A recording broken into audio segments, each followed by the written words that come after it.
इस्लामाबाद में पीटीआई वफ़द ने सरबराह JUI मौलाना फजलुर रहमान से उनकी रिहाइशगाह पर मुलाकात की, जिसमें मौजूदा मुल्की सियासी और खित्ते की सूरत हाल पर तबादला ख्याल किया गया। खैबर पख्तूनख्वा में अमन अमान के हवाले से कौमी जिरगे के इनेकाद की तजवीज़ पर मौलाना फजलुर रहमान से मुशावरत की गई। मुलाकात में महमूद खान अचकजई के बतौर कौमी असम्बली में अपोजिशन लीडर नामजदगी पर इत्तेफाक किया गया।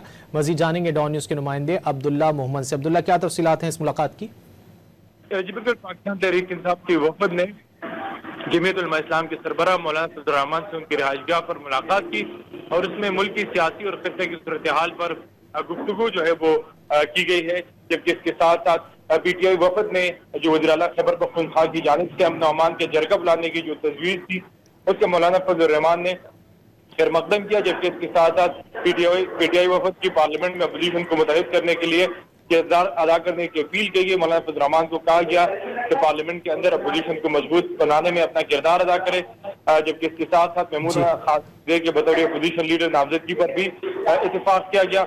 PTI वफ़द की खैबर पख्तूनख्वा असेंबली से सिंध की खाली नशिस्त पर JUI से ताउन की दरख्वास्त भी सामने आई है। JUI का शुक्रिया अब्दुल्ला मोहम्मद इन तफसीलात के लिए।